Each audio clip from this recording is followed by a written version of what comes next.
Un vrai pouvoir, c'est rendre réel ce qui est simplement possible.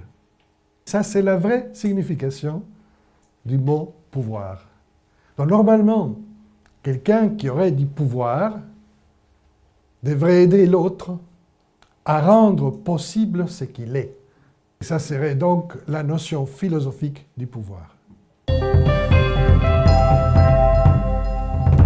Je vais faire la conférence, bien sûr, sur le pouvoir des symboles d'Égypte, ne vous inquiétez pas. Je voulais d'abord vous introduire sur la notion du pouvoir des symboles, tout simplement. Et après, on va l'appliquer en Égypte. Donc, je ferai une petite intro, parce qu'on dit, on utilise beaucoup de mots, et parfois, on ne sait pas bien qu'est-ce qu'ils veulent dire, ces mots. Et les mots sont puissants, vous savez. Quand on dit quelque chose, ça nous interpelle. Et donc, comme on est dans une école de philosophie, nous cherchons toujours le sens des choses. C'est le propre d'un philosophe de se poser des questions. Et les Égyptiens ont accueilli beaucoup de philosophes, comme vous le savez. Et dont Pythagore, qui a volé les fameux théorèmes, qui existaient déjà en Égypte à l'époque des pyramides. Et beaucoup d'autres. Thalès de Milet, mais ce n'est pas le sujet. Mais en tout cas, c'est une terre particulière des connaissances et sagesse. Et d'abord, le mot pouvoir. Il est très déconsidéré aujourd'hui, le mot pouvoir, parce qu'on l'entend par sa façon négative. D'une certaine manière, il est relié à avoir, posséder, pouvoir. Les Égyptiens n'avaient pas cette idée de leur pouvoir des symboles. Okay? Donc il va falloir qu'on trouve une autre définition, noble, cette fois-ci, du mot pouvoir. Parce que chaque chose dans la vie est duel. Il y a des choses, la même chose peut être bonne ou peut être mauvaise. Alors essayons pour une fois d'essayer de voir le côté positif du mot pouvoir. Ça ne vous dérange pas? Même si la plupart des gens l'ont oublié. C'est un mot qui vient du latin, potere, qui est la capacité de maîtriser ce qui est une possibilité, quelque chose qui est possible, qui est virtuel, et d'en transformer cette possibilité dans une réalité. Donc, un vrai pouvoir, c'est rendre réel ce qui est simplement possible. C'est pas mal, non? C'est pas mal. Ça, c'est la vraie signification du mot pouvoir. Donc, normalement, quelqu'un qui aurait du pouvoir devrait aider l'autre à rendre possible ce qu'il est. Ou qu'il devienne ce qu'il veut. Et ça serait donc la notion philosophique du pouvoir. Et ce pouvoir, donc, réside à l'intérieur de chacun. Il ne dépend pas de l'extérieur. Il est un pouvoir intérieur qui transforme les choses. Les Égyptiens, dans leur conception du pouvoir et de leur efficacité, pensaient à cela. Donc, la deuxième chose que je me suis posée comme question pour pouvoir vous le transmettre, j'ai dit, bon, mais quel est le pouvoir des symboles? Là, on va lier les deux.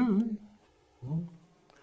Alors, il y a un pouvoir qui ont les symboles, qui est très particulier, qui est le pouvoir de mettre les choses en correspondance.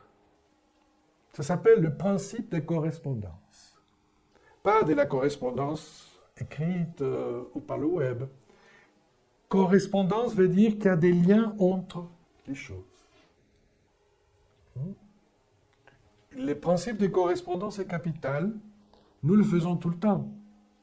Vous n'avez jamais fait une association d'idées? Deux choses qui étaient différentes et d'un coup, paf, c'est autre chose. Ça, c'est le principe de correspondance. D'accord? On l'utilise souvent. Très souvent, mais on ne se rend même pas compte. Vous comprenez? Ça, c'est le pouvoir des symboles, c'est de mettre les choses en correspondance, c'est le principe de correspondance. Il a deux aspects fondamentaux, ces principes. deux éléments capitaux. L'analogie et la synthèse. Pour pouvoir mettre des choses en relation qui sont différentes en apparence, mais trouver des choses qui peuvent être communes à ces deux-là, aux 3 ou 5, il faut utiliser l'analogie, les relier. C'est une association d'idées à plusieurs objets, de pensées, qui sont différents, mais d'un coup, ils ont des choses en commun. Cette femme est une véritable déesse, on pourrait dire de quelqu'un. Ou cet homme est un véritable Dieu, imaginons. Ou cet enfant est divin. Alors, un Dieu et un être humain, c'est pas la même chose, on est bien d'accord? Mais pour nous, c'est normal de dire ça. Or, quand on dit un enfant ou pas, mon trésor, mais quelle monnaie, quel coffre? Mais pour nous, c'est très clair. Mais c'est une analogie. Parce que le trésor n'a rien à voir avec le gosse. Hein? Vous l'avez compris, hein? Oui, oui, oui. Mais pour nous, c'est tout à fait naturel. C'est ça une analogie, ça va? Oui, vous comprenez tout. Ah oui. Et la synthèse, c'est très important. Parce qu'elle sait rassembler des éléments de connaissances différentes, parfois, et les assembler dans un tout cohérent. Et rapidement, simplement, clair. Tout le monde n'est pas capable toujours de faire des synthèses, vous comprenez? Les gens aiment beaucoup parler. Mais à la fin, on dit, mais tu veux dire quoi? Bon, mais c'est la synthèse qui intéresse. Vous aussi, vous voulez ma synthèse. Mais vous avez compris ce que je veux dire maintenant. Donc, regardez, le pouvoir des symboles permet donc de rendre réel, actuel, concret, par correspondance et synthèse quelque chose. Voilà l'effet qui vous font les symboles. Même si vous n'avez pas tout perçu de ce processus. Mais comme je suis anthropologue et philosophe, je suis obligé quand même d'expliquer d'autres trucs. D'accord? Alors, le symbole, il faut quand même... On va arriver, ne vous inquiétez pas. Les symboles annoncent donc un autre plan de conscience qu'est l'évidence rationnelle. Oui, parce que je viens de raconter des choses qui ne sont pas très logiques, mais finalement sont logiques, d'accord? On s'est compris, dans les logiques de la logique. Bien. Donc, il met en évidence des choses qui vont au-delà du concept rationnel. Il propose une voie de connaissance complémentaire à la dimension rationnelle, c'est-à-dire au monde conceptuel. Bon, je vais t'introduire là 2 secondes simplement. Le concept travaille avec une logique d'exclusion. Noir ou blanc, chaud ou froid. Ça va? C'est un système binaire. Donc, A n'est pas B. B n'est pas A. Ça, tout le monde a compris. Donc, ce système nous aide énormément. Par exemple, pour parler un mot après l'autre. Je ne peux pas vous lancer tous mes mots. Et vous commencerez à chercher les mots, vous ne comprendrez pas. Je suis obligé de m'organiser, je viens de le faire, dans une séquence linéaire, conceptuelle. Ça va? Pourquoi? Mais pour que vous compreniez quelque chose. J'essaye, au moins. Ça, c'est le monde conceptuel. A n'est pas B, B n'est pas A. Mais, est-ce que la réalité est comme ça? Je sais que beaucoup veulent nous le faire croire. C'est à base de nos médias, c'est à base de tout le système. Je le sais. Et qu'on veut nous faire croire qu'il y a A qui est différent de B, et on choisit, ok? Et ce qu'on a choisi est le bon côté. Je sais tout ça. Ne pensez pas que je suis totalement... Non, non, non. Un philosophe est dans le monde, comprend ce qu'il y a, mais essaie quand même de voir autre chose. Non, la réalité dans le monde, dans la Terre, non, n'est pas comme ça. Je raconte toujours les mêmes anecdotes. Je dis ça pour ceux qui sont venus peut-être 2-3 fois. Quand j'étais à la fac et j'ai dirigé un module d'anthropologie de l'imaginaire, j'ai posé la question dans l'amphi, quelle heure est-il sur Terre? Quelle heure est-il sur Terre? Alors les gens étaient un peu abasourdis devant cette extraordinaire question d'examen. Non, qui n'était pas une. Évidemment, tous les heures. En ce moment-là, les 24 heures sont simultanées. Alors notre système logique, rationnel, conceptuel, craque. Il est difficile. Alors il faut le représenter. Avec une image. Oui, une image. Vous avez un cadran dans vos montres, un cercle, il y a tous les heures.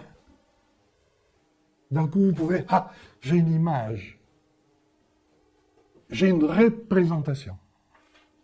Une image, une représentation. Ce n'est pas que je vois la Terre avec les 24 heures, mais je peux trouver au moins un ancrage pour me le représenter. Ça va? Et ça oblige donc à imaginer. Et pas à raisonner analytiquement. Je dois imaginer. Je dois me représenter les choses. Et c'est comme ça que je comprends. Donc c'est une autre fonction du mental. Le monde symbolique n'est pas irrationnel. Il a une autre logique. Sinon, on ne peut pas le décoder. Et les symboles se décodent. Donc, il y a une logique symbolique, comme il y a une logique conceptuelle. Et si vous demandez la même question aux étudiants, pas à vous, bien sûr, il fait chaud ou il fait froid sur Terre? Vous serez obligé de dire qu'il fait froid, qu'il fait chaud, qu'il pleut, qu'il est sec. Vous comprenez? Donc tout en même temps. Donc en clair, la réalité est noir et blanc. Elle n'est pas noir ou blanc. Mais elle nous arrange cette ombre de la réalité pour les côtés pédagogiques, pour s'organiser. Là, il y a le thermos, là, il y a ça y est, tout est en ordre, apparente. Mais en réalité, tout bouge. Ça va? Donc, le monde symbolique appartient, contrairement à ce qu'on pense, au réel.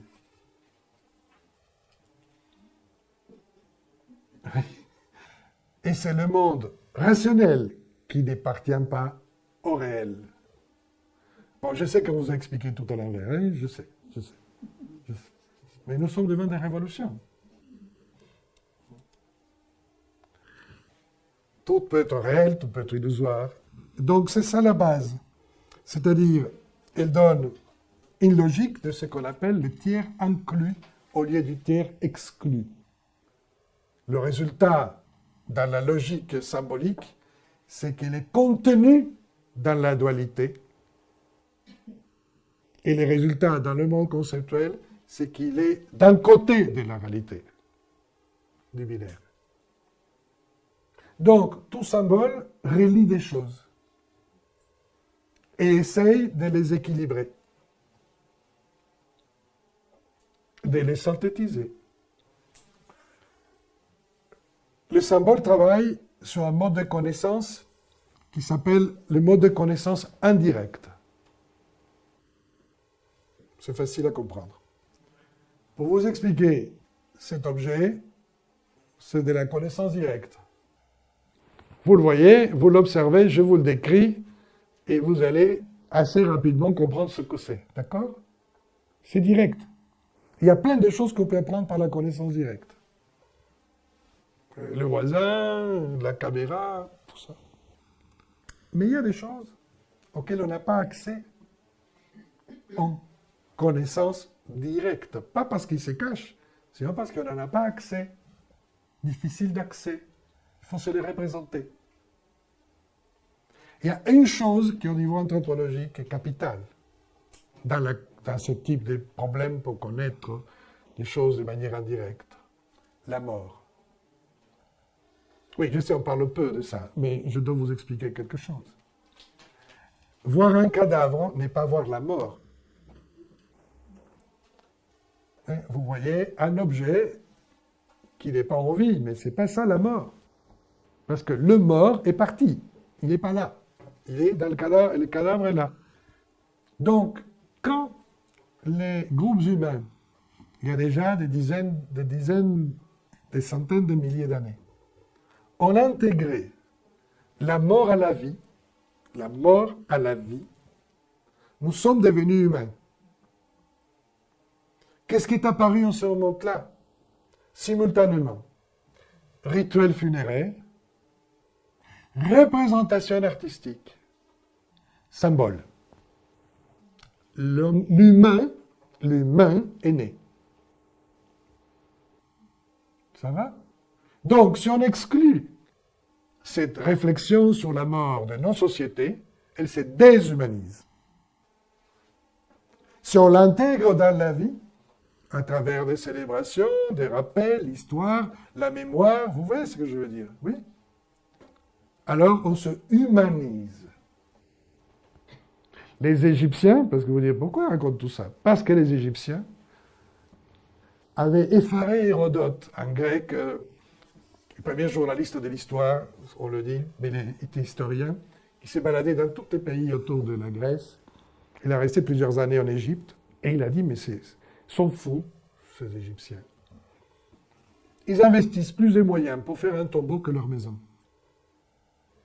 Parce que leur tombeau est en pierre, et leur maison est en boue, est en terre. Y compris les palais des rois. Et pour les Grecs, lui, il ne comprenait pas. Lui, ça ne rentrait pas. Comment est-il possible que ces gens se préoccupaient plus de l'invisible, de la mort, de ceci et de cela, que de la vie qu'on est en train de mener? C'est pour ça que les Grecs n'ont pas grand-chose compris des Égyptiens. Ne vous inquiétez pas, les Romains non plus, et les autres qui sont venus après, encore moins. Parce que c'est un autre mode de pensée. Vous comprenez? C'est un autre mode de pensée. Et, par contre, pour les Égyptiens, la mort n'est pas la mort. La mort, c'est une autre dimension de l'existence. Derrière, il n'y a pas de mot pour dire mort en égyptien. Il y a un mot qui dit passer, son double, son côté énergétique ou invisible. Et pour ça, il y a des fausses portes dans les tombes. Il est passé. Et il y a un endroit pour une sorte de porte pour dire bonjour, bonsoir à qui vous voulez. Donc, il ne considérait pas que les choses s'arrêtaient. Nous, on considère que les choses s'arrêtent. Je reviens au symbole. Vous voyez? Parce qu'il faut symboliser tout ça. Il faut lui donner une représentation. Le mot symbole vient du grec symbolon, qui veut dire rassembler, unir, deux choses séparées qui se relient. C'est l'histoire de l'union des contraires. Et les latins, les romains, ont utilisé symbolus, qui veut dire ce qui transporte. C'est-à-dire, c'est un médiateur, un messager qui relie le symbole. C'est un messager qui relie. C'est une ouverture dans notre propre dimension intérieure. Parce que pour comprendre un symbole, il faut être dedans. Il faut que de l'intérieur, on ressent, on comprenne des choses, on capte. Et les symboles vont toujours vous inviter à un voyage à l'intérieur de vous-même pour que vous retrouviez quelque chose en vous. Parce que si les symboles vous touchent, c'est qu'ils résonnent en vous. Donc vous avez quelque chose de ce symbole en vous. Pas dehors. Sinon, ça ne nous intéresserait pas. Ça ne nous toucherait pas. Voilà ce qu'il faut saisir dans cette histoire. Et les Égyptiens se sont très bien débrouillés pour nous impacter et pour que ce langage symbolique c'est le fil conducteur de cette civilisation. Parce que, pourquoi sinon aller en Égypte, non? Pour le sable? Parce qu'il y a beaucoup de désert. Non, on veut voir des choses. On veut, comment dire, on veut voir la création de quelque chose. Un philosophe contemporain qui est peu connu, mais qu'il faudrait connaître, hein, et explique que ce qui rend heureux les gens, vraiment, c'est de créer quelque chose ou de partager quelque chose de créatif. Ça peut être un plat que vous faites chez vous, que vous montrez à tout le monde. Ça peut être un vêtement, ça peut être un poème, ça peut être quelque chose. Je ne sais pas, vous avez peigné, vous avez fait de la peinture de votre appart, j'en sais rien. Et vous êtes content. Vous dites, regarde ce que je fais. Partagez ce qu'on a créé. Parce que l'être humain est un créateur en soi. Et tout le monde veut créer quelque chose, veut faire quelque chose. Le bonheur, c'est ce partage. Les Égyptiens ont su créer ça. Alors maintenant que je vous ai fait cette introduction un peu longue, je conviens, je vais vous faire voyager dans les symboles égyptiens. Le premier symbole que je voulais vous montrer, c'est la pyramide. C'est un symbole, vous pensez Égypte, vous pensez pyramide. Ça s'appelle de l'analogie, la fameuse relation. Qu'est-ce que c'est cette pyramide qui surgit dans plein désert, vous voyez ça, bon. Pour les Égyptiens, la pyramide représente la première forme mentale qui prend l'univers. Parce que pour les Égyptiens, l'univers commence par une pensée. Quand on parle d'une pensée, ça veut dire des lois, des principes. Et la première forme qui surgit du chaos, les Égyptiens appellent ce chaos le Nun, c'est une notion primordiale, virtuelle. Toutes les virtualités de ce qui peut exister dans le monde sont dans cet océan. On revient au concept des pouvoirs, tout à l'heure. Le Nun est le lieu où les choses ne sont pas encore. C'est comme ça qu'il est traduit. Les choses ne sont pas encore, mais ils pourraient être. Et nous habitons dans le monde qui est encore. Parce que ce monde est encore. Après, il change. Hein? Et nous sommes encore là, mais demain, non. Et on revient au monde où les choses ne sont pas encore. Ça va? Oui. Donc, la première chose qui est sortie du monde où les choses ne sont pas encore, de la pensée d'un être ou de la nature, de l'univers, comme vous voulez, c'est cette forme abstraite qui surgit des eaux. Vous voyez, c'est comme une montagne, comme une île qui s'élève. Ça s'appelle la pyramide. Elle a une base carrée, orientée selon les points cardinaux. Son axe est un axe ascensionnel dans lequel tout ce qui existe converge dans l'unité. Ainsi, pour les Égyptiens, l'idée centrale de l'univers, c'est l'unité et la multiplicité. Unité et multiplicité. Et c'est la réalité. Elle est une et multiple à la fois. Nous sommes un et multiple. Donc, ça, c'est la forme mentale abstraite de l'univers. Donc, si on enterre quelqu'un dedans, il rentre à l'origine du monde. Et s'il va à l'origine du monde, tout peut renaître. Parce qu'on est au départ. La vie biologique n'existe pas encore. La vie biologique pour les Égyptiens naît dans le marais, qui est représenté magnifiquement dans la géographie de l'Égypte par le delta. Et dans le Nil se croisent la lumière et l'eau, qui pour les Égyptiens sont le croisement de la lumière et de l'eau produit la vie. Et la géographie de l'Égypte permet donc de comprendre cette idée qui se faisaient les Égyptiens d'eux-mêmes. L'Égypte est le miroir du ciel. C'est-à-dire tous les principes, toutes les lois, toutes ces idées qui relient l'univers et la nature se projettent dans la géographie de l'Égypte. C'est intéressant, parce qu'il y a quand même du vrai dedans. Le Nil court du sud vers le nord, ça vous le savez, partage les terres en est-ouest. Donc naturellement, la croix des vies et lumière, de l'eau et de la lumière, s'installe. C'est amusant. Et du sommet de la pyramide, je vous ai donné cette photo parce que qu'est-ce qui surgit pour que la vie biologique existe et la vie objective existe? Mais du sommet de cette pyramide sort le disque solaire qui va donc répandre lumière et vie partout.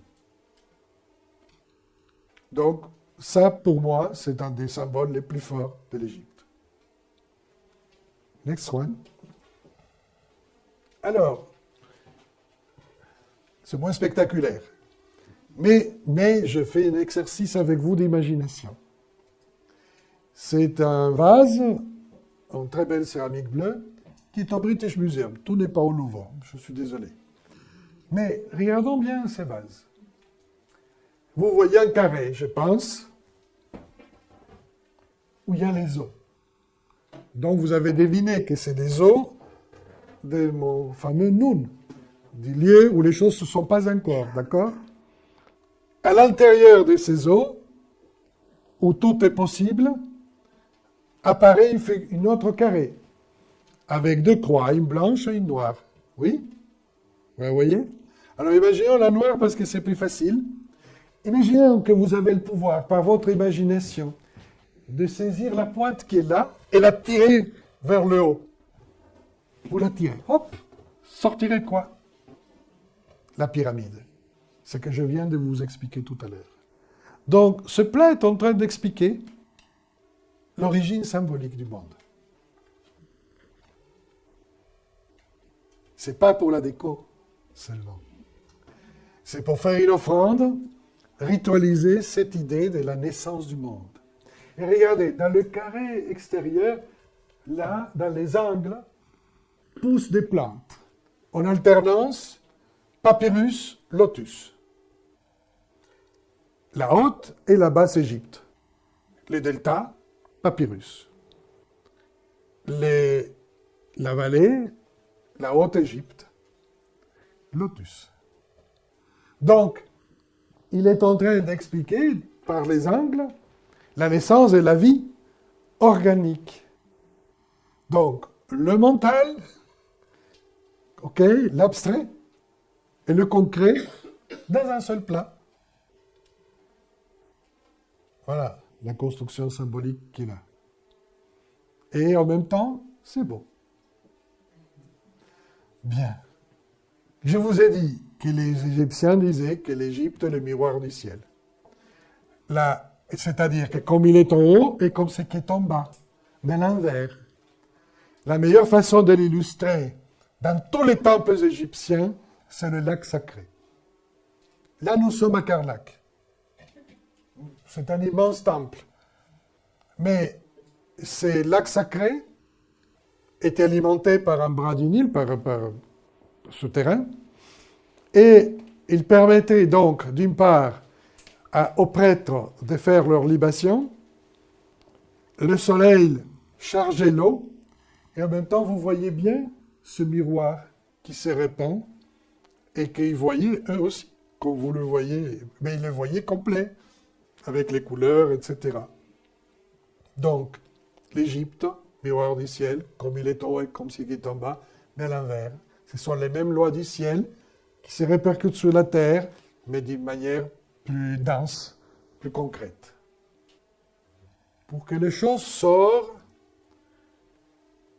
du seuil de l'invisible, il y a un symbole que les Égyptiens ont utilisé, qui est le scarabée. Képri. Vous avez certainement, si vous êtes allé en Égypte, vous avez eu des millions des scarabées de toutes les couleurs et qui ont essayé toujours de vous donner partout, etc.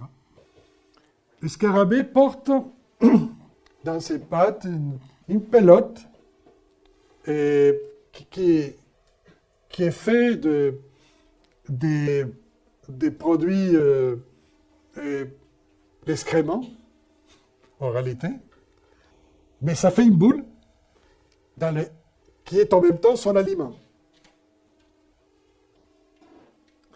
Dans cette boule, les Égyptiens l'ont relié, ils ont dit, il pousse la sphère du soleil. Sa conscience.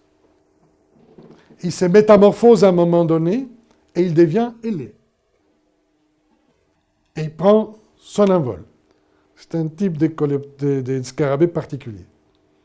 Et ce que vous voyez là, c'est effectivement un scarabée ailé qui porte le disque solaire pour annoncer l'aube.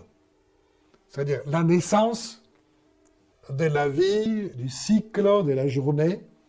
L'aube est un moment particulier. Il fait ni nuit, ni jour. C'est un moment seul. C'est un horizon. C'est un lieu de passage. C'est pas encore... Le soleil n'est pas sorti, mais vous voyez la lumière. Les étoiles peuvent être encore, la lune peut-être. Donc, scarabée, Képri, est traduit par transformation, devenir. Donc, ce n'est plus un scarabée, vous comprenez? Quand il apparaît, quelque part, dans la barque du soleil, par exemple, à la fin de son trajet nocturne, de sa régénération pendant la nuit, il signale que l'aube et la renaissance sont possibles. Et qu'une nouvelle opportunité est possible. Et c'est pour cela qu'il était si important.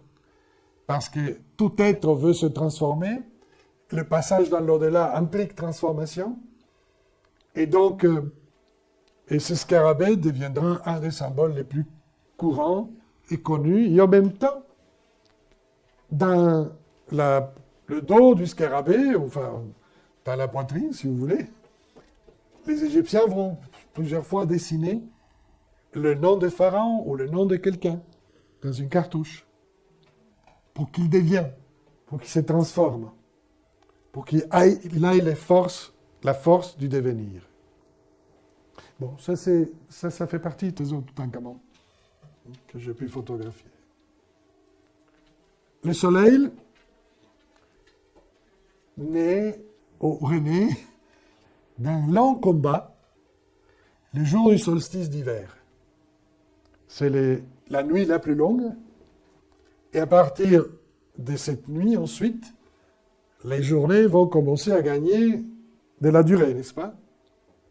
Le temple des Karnak, celui que je vous ai montré par le lac, est orienté selon le lever du solstice d'hiver, pour signaler à travers l'axe du temple la victoire de la lumière sur les ténèbres. Et en même temps, l'initiation d'un nouveau cycle de création. La photo, je l'ai prise le jour du solstice, bien sûr.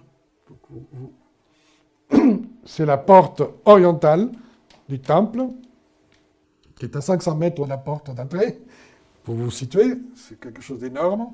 Pendant 2000 ans, ce temple a continué à être construit, parce que l'idée était que la vie a besoin d'être toujours reconstruite. Donc, comme ça a duré 2000 ans, c'était un énorme temple au début. C'était un temple pas plus grand que notre salle, qui aujourd'hui est totalement détruit.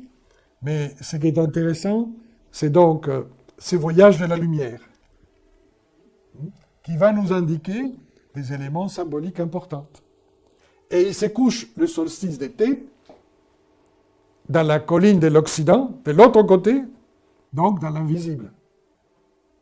Il relie dans son trajet la vie et la mort. Cette idée de l'harmonie des contraires, de ce qui est juste et ce qui est solidaire et vrai, est résumée par une déesse qui est en réalité un concept qu'on l'appelle Maat, que vous la voyez ici représentée. Et vous la reconnaissez par la plume d'autruche qu'elle porte au sommet, dans sa tête. Vous voyez, c'est une plume d'autruche utilisée. C'est une plume très légère. Elle représente la condition de vérité, de justice, de solidarité. Si on me pose la question, quel est l'idéal, quelle est la vision égyptienne pour un agriculteur comme pour Pharaon, la Maat. Les Égyptiens expliquaient, ce qui ensuite fut repris par Socrate jusqu'à Aristote, qu'il y a des biens métaphysiques et des biens physiques. Les biens physiques, vous connaissez, c'est la nourriture, la santé, bon, plein de choses. Mais les biens métaphysiques, c'est la justice, l'amour, la vertu. Et Maat représente les biens métaphysiques que chaque être humain doit produire. Voilà comment ils fonctionnaient mentalement les Égyptiens. Vous verrez, c'est un peu différent que nous. Tu veux la justice? Conduis-toi de manière juste. Tu veux la solidarité? Ne la réclame pas l'autre. Sois solidaire. Tu veux être authentique? Tu veux l'authenticité? Sois authentique. Donc, chaque être humain devait répondre, y compris Pharaon, qu'il produisait la Maat. Ça va? Et si c'était donc pas juste la production de la gouvernance par rapport au pouvoir, notamment le devoir d'alimenter tout le peuple avait droit, parce que ce n'était pas juste, de se révolter. Chose qui est peu connue des Égyptiens. Donc voilà la Maat. L'offrande que le prêtre ou pharaon va donner, offrir à la divinité devant son naos, sa chapelle, c'est pas une cuisse de veau, c'est pas des fleurs, c'est pas des gâteaux. Je dis tout de suite parce que vous voyez plein de trucs. Quand vous allez dans les temples, vous voyez plein de denrées, des choses. Tout ça, c'est des nourritures qu'il faut bénir, qui devient divine et sacrée, et permettront donc aux prêtres et à différentes personnes de communier un repas divin, sacralisé. Mais ce n'était pas pour les dieux. Qu'est-ce qu'on offre à Dieu? La Maat. Qu'est-ce que ça veut dire? J'ai produit de la Maat, je restitue ce que tu m'as donné. J'ai fait aujourd'hui de la justice, je m'engage à être vrai, je m'engage à être authentique et solidaire. Voilà l'offrande. C'est-à-dire une injonction d'action par rapport à soi, par rapport aux autres. Et c'est très joli, cette statue est très belle, très petite. Là, vous la voyez encore plus grande, elle est au Louvre. Et au premier étage, au début ou à la fin du grand couloir qui a des éléments du Nouvel Empire jusqu'à l'époque de Ptolémée, c'est Ramsès III qui offre la Maat. Voilà. Alors, ça c'était pour les vivants. Mais il y a aussi le monde mort. Et nous sommes jugés, selon les Égyptiens, par nos actes, pas par nos paroles. C'est intéressant. Donc, qui retrouvons-nous? Là, la fameuse plume de la Maat. Vous la reconnaissez, tout petite. Et là, un petit vase rouge qui fait office de symbole du cœur. Je reparlerai tout à l'heure. Donc, là, nous sommes devant le jugement du cœur du défunt pour voir s'il a vraiment produit la Maat. Le cœur n'est pas pour les Égyptiens simplement le monde des sentiments. C'est toute la fonction cognitive. Mémoire, imagination, sentiment, tous ces éléments-là sont le cœur. Et le cœur est la demeure de notre identité profonde. La maison de notre être est ce cœur vase. Et d'un coup, vous voyez ce Dieu grand à profil de chacal ou de chien, qui est Anubis, qui amène de sa main le défunt, qui a passé plein d'épreuves, plein de portes, Et il lui dit, bon, mais maintenant, on va voir qu'est-ce qui est dans ton jugement. On va voir si tout ce que tu nous racontes est vrai, quoi. Et là, ça marche dans le papyrus d'Annie, qui est au British. Je ne suis pas payé par le British Museum, mais je fais Caire, British et Louvre. Comme ça, tout le monde est éclectique. Regardez, le cœur est plus léger que la plume. Et le monstre qui voulait manger le cœur regarde le dieu Thoth, qui sort de bec Anubis, qui va inscrire le jugement. Et il lui dit, bon, encore une fois, tu m'affames. C'est que je ne peux pas me nourrir. Donc, c'est bien passé. C'est bien passé. Là, vous voyez mieux. La plume de Mahat est à droite.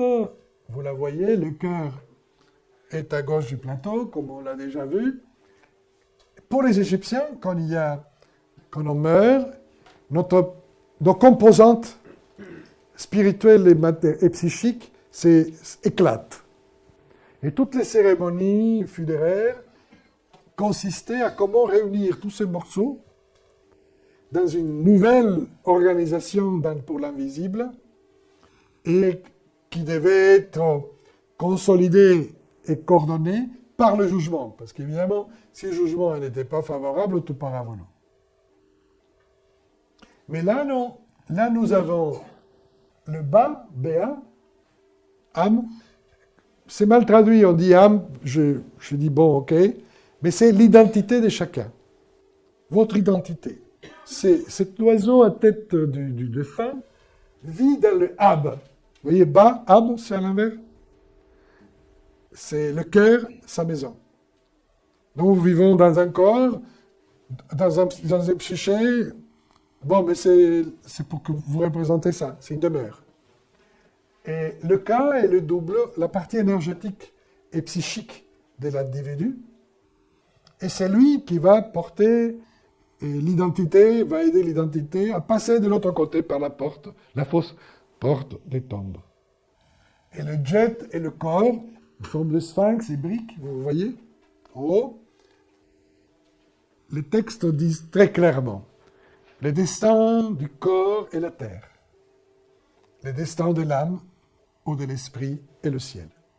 Donc, à aucun moment, ils ont pensé que la momie allait se relever. Malgré tous les films bizarres, je vous dis tout de suite, non, elle ne va pas se relever. Elle ne s'est jamais relevée. D'accord? Mais pour eux, c'était clair. Au point que la tombe égyptienne, peu importe grande ou petite, quelle importance, a un caveau où on installe la momie dans son sarcophage, bien sûr, mais on ne la visite jamais. On ne descend jamais là-dedans. Ça, c'est sous-sol.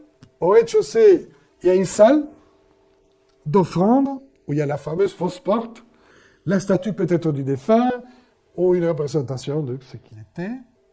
Et là, on laisse les offrandes parce qu'on communique avec l'invisible et pas avec le corps.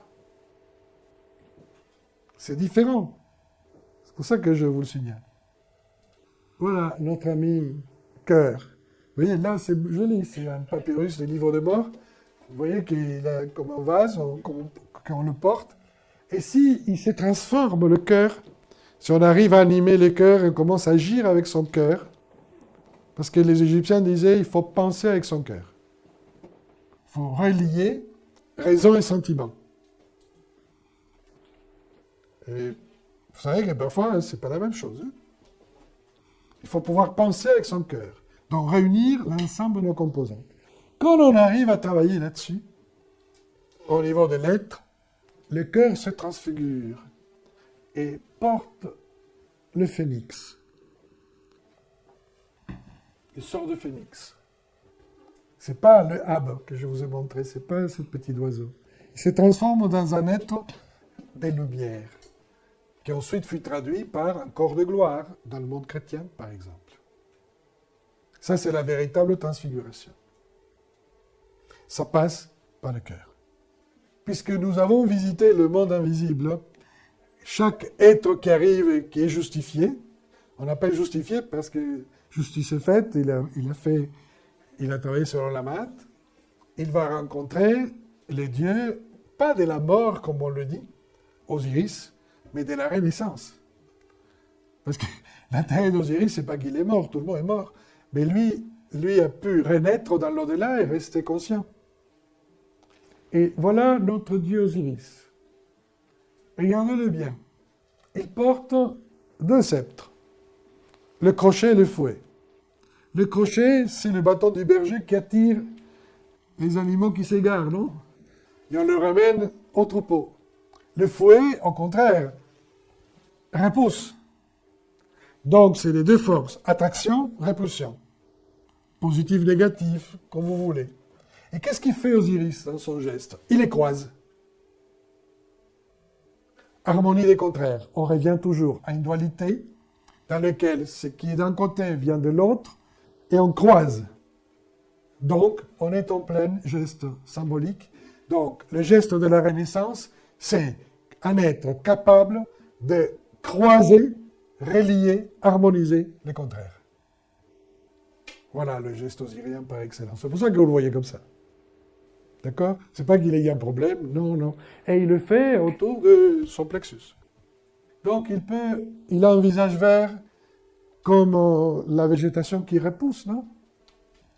Il symbolise le printemps, la rénovation, donc le nouveau cycle. Sinon, il peut avoir un visage noir, comme le limon du Nil, qui est l'engrais qui transforme la terre stérile rouge par la sécheresse en terre féconde. Et ça va donner le nom à l'Égypte. Hein? C'est-à-dire la terre rouge noircie. C'est-à-dire la terre morte revenue à la vie. Voilà ce qui veut dire Kem, Kemu, qui est le Chem, qui est le nom, un des noms de l'Égypte pharaonique. Ça ne s'appelait pas Égypte, ok? Ça, c'est les Grecs. Kem. En Misra, qui passait ensuite à l'arabe, pour Misraïm. Vous reconnaissez le scarabée ou non?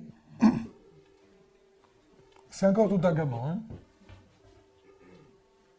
D'accord? Papyrus lotus.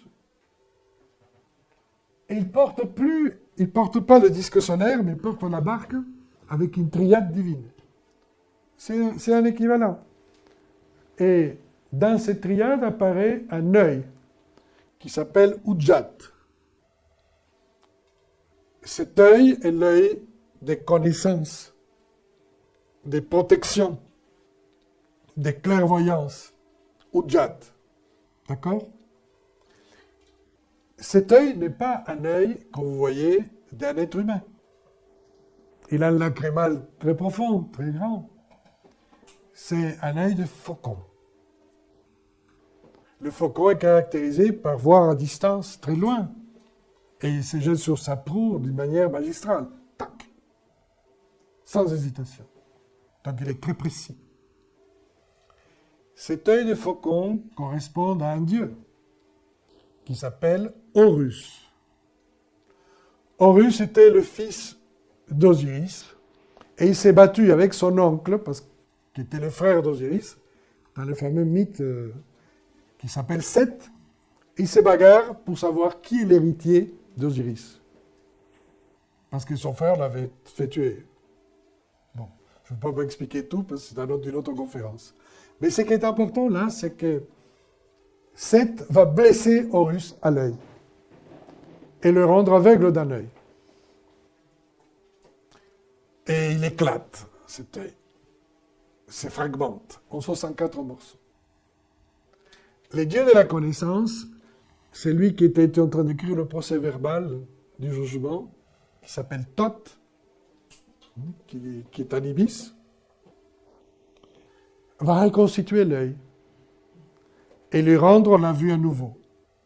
Mais cet œil deviendra l'œil des connaissances, puisque les différents fragments dans lesquels il a éclaté sont toutes les parties de l'univers, qui sont réunis à nouveau, et celui donc qui le porte, ou qui a cet œil, est un œil de sagesse. Il voit les lois et les différentes parties de la nature. Voilà pourquoi il est si important. La prochaine, moi j'aime bien, c'est encore du papyrus. Et là vous voyez l'œil, mais surtout l'ibis qui s'approche de la pupille et qui explique la relation que je viens de vous donner. C'est un œil de connaissance, un œil de discernement, un œil de sagesse que je vous souhaite. Mais vous voyez, ce n'est pas l'œil physique. Là, nous avons le fameux masque d'Outankhamon. Bon, tout ça va être exposé à partir du 3 juillet. Vous savez, le grand musée du Caire va ouvrir complètement le 3 juillet. C'est une pub. Et comme ça, je vous réveille un peu. Le masque d'Outankhamon est en or massif, presque, avec des lapis-lazuli. Le bleu, c'est du lapis-lazuli incrusté, différentes pierres. Mais ce qui est important, c'est qu'il représente, ce masque qui pèse dans les 18 kilos, il représente l'éternelle jeunesse. Parce que l'immortalité, la transfiguration dans l'au-delà, devenue lumière, l'or est la chair de Dieu, est incorruptible, pas par rapport à l'argent, mais parce qu'il ne rouille pas. Et il représente ici l'éternelle jeunesse, qui est l'objectif de toutes ces transformations dont on a parlé. Et il porte il y a deux animaux qui surgissent de son front, le cobra, la basse Égypte, le vautour, la haute Égypte. Donc, encore une fois, il représente l'union du pays. Éternelle jeunesse d'union. 3 symboles importants pour la royauté et pour tout le monde. C'est-à-dire, si on doit désirer quelque chose, on dirait Wash, Jed, Ankh. J'ai traduit, ne vous inquiétez pas. Mais voilà les symboles. Le Wash est le sceptre le plus étrange. Il a un profil comme si c'était un canidé, mais c'est en fait un animal fantastique qui représente la puissance de la foudre du dieu Seth, le fameux méchant, qui en réalité ne l'était pas. Oui, parce que quand tous ces bagarres finissent, et Atum-Ra, le démiurge va dire, bon, d'accord, Horus va remplacer son père, mais Seth reste avec moi et il protège ma barque. Parce que c'est la plus grande puissance et force.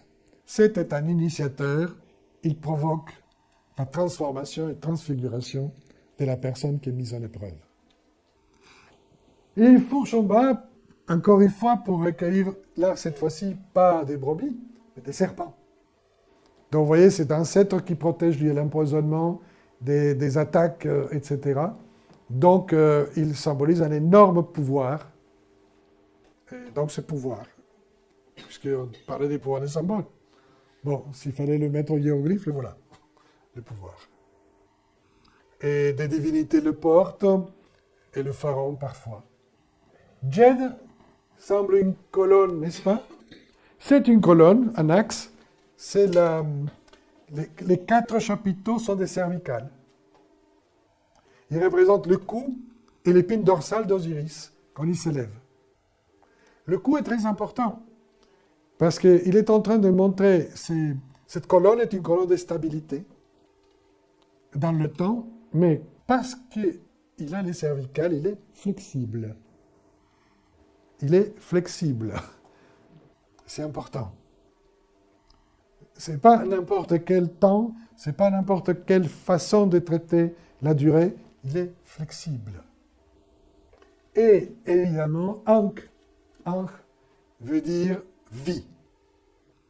Donc on peut dire à quelqu'un pouvoir, santé, stabilité, vie.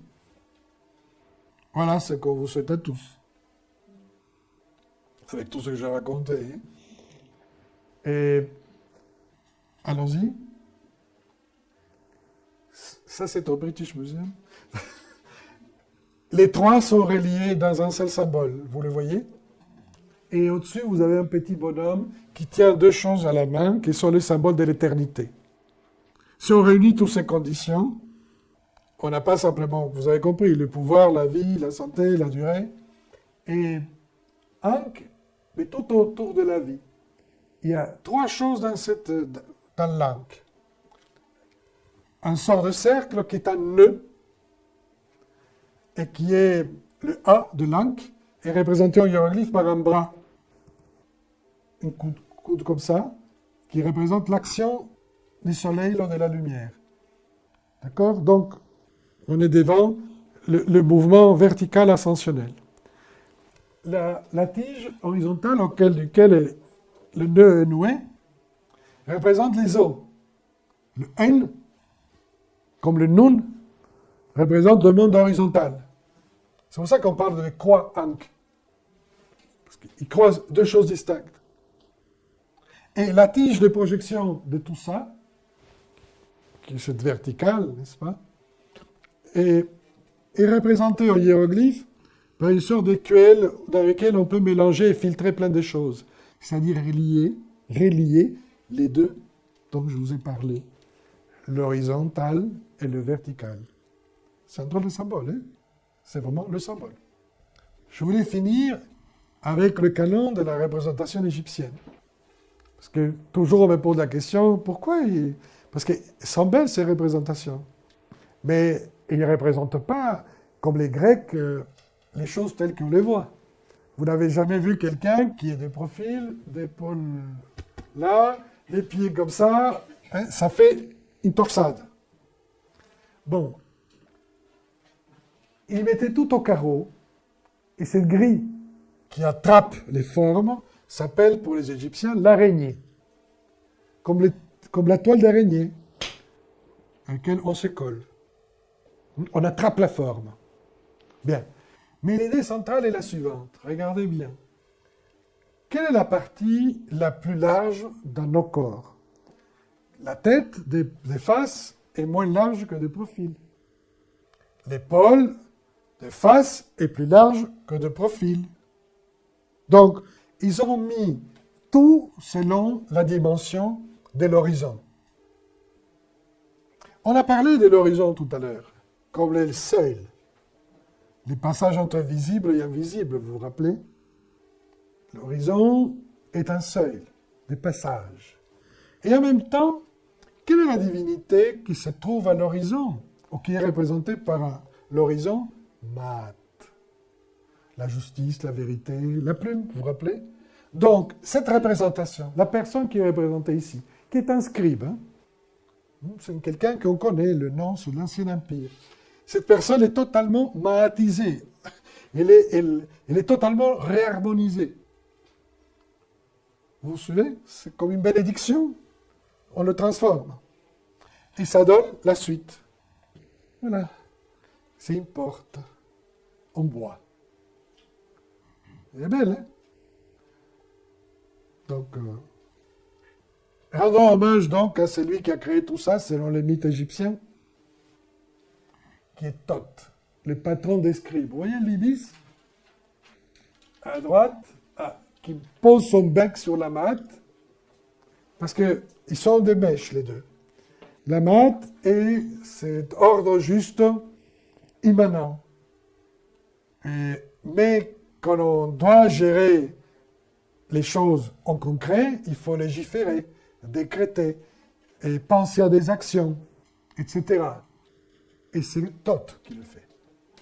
C'est lui qui invente le langage, l'écriture, la mesure du temps, les plans des temples, le canon de l'art. C'est Thoth.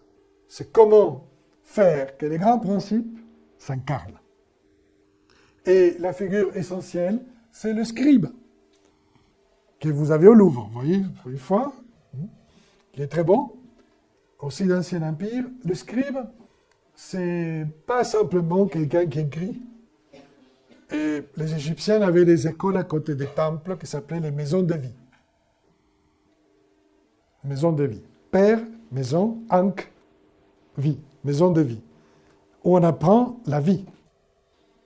Et la vie matérielle et la vie intérieure. Et c'est là où on forme les scribes. Et c'est des années de formation. Donc, quand quelqu'un est scribe premier niveau, c'est comme avoir le bac, ok? Pour qu'on se comprenne, qu'on se situe. Et ensuite, si vous avez votre premier diplôme, entre guillemets, vous pouvez dire, bon, je vais faire de la médecine. Bon, c'est un scribe médecin, scribe architecte, scribe militaire, mais toujours scribe. Donc, il ne faut pas penser que c'est simplement celui à qui on dicte, un secrétaire à qui on dicte. D'accord? Et ce sont tous des êtres qui sont voués à Thoth et à l'administration égyptienne, qui était très imposante, très importante. Et voilà la lumière qui résume tout. Et c'est fini. Le conte est fini. Voilà.